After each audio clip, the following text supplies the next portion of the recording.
সন্দেশখালীর বিজেপি নেত্রী রেখা পাত্রর বিরুদ্ধে ক্ষোভ সন্দেশখালী আন্দোলনে থাকা রেখা পাত্রর। ছায়া সঙ্গীদের অভিযোগ, নিজের স্বার্থ দেখছেন রেখা। আমি মানুষের জন্য লড়াই করেছি, সাফাই রেখার। এবার কিন্তু রেখা পাত্রর বিরুদ্ধে আমরা দেখছি যে সন্দেশখালীতে বিজেপির নেত্রী রেখা পাত্রর বিরুদ্ধেই কিন্তু ক্ষোভ উগরে দিলেন, ক্ষোভ সন্দেশখালীর আন্দোলনে থাকা রেখার। আরো বিস্তারিত জানাবেন, ফোন লাইনের সঙ্গে রয়েছেন প্রতিনিধি সঞ্জিত চক্রবর্তী। সঞ্জিত, হ্যাঁ দেখো, এবার খোদ রেখার পাড়াতেই, অর্থাৎ যেখানে সন্দেশখালী আন্দোলন শুরু হয়েছিল, পাত্রপাড়া মাঝের পাড়া, সেই 8 নম্বর মাঝের পাড়ার এখানেই কিন্তু যারা রেখার একতার সঙ্গে ছিল, বীণা দাস এবং মল্লিকা মাইতি সহ একাধিক যে প্রতিবাদী, তারা কিন্তু খুব উগরে দিয়েছেন। তিনি বলেছেন যে এসআইআর মতো একটি গুরুতর বিষয়, রেখা পাত্রকে পাওয়া যাচ্ছে না, এবং তিনি এখান থেকে চলে গেছেন, কলকাতায় ফ্ল্যাটে থাকেন।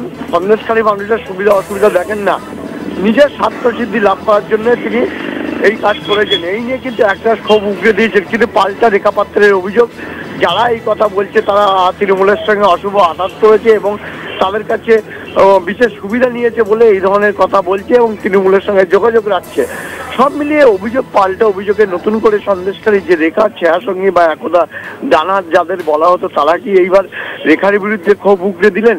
অর্থাৎ কোনো একটা জায়গায় 2026 বিধানসভা নির্বাচনের আগে সন্দেশখালীর যে রাজনৈতিক প্রেক্ষাপট অনেকটাই কি অন্যরকম হতে চলেছে।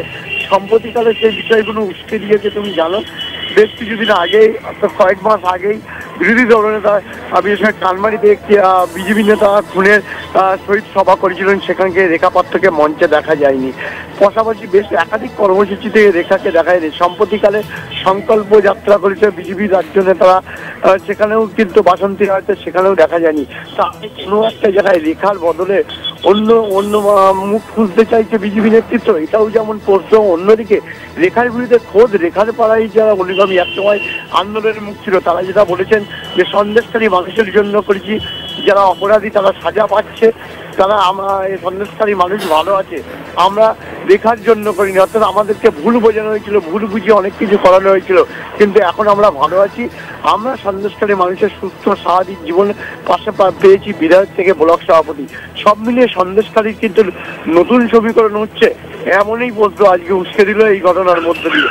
এখন প্রশ্ন, 2026 বিধানসভা নির্বাচনের আগে সন্দেশখালী রাজনীতির প্রেক্ষাপট কি হয়, সেটা কিন্তু সময়ের অপেক্ষা, এবং সে নতুন কোনো মুখ বা অন্য কোনো রাজনৈতিক সমীকরণ সন্দেশখালীর মাটিতে দেখা যায় কিনা, সেটাও সময় সঙ্গে সঙ্গে জানা যাবে।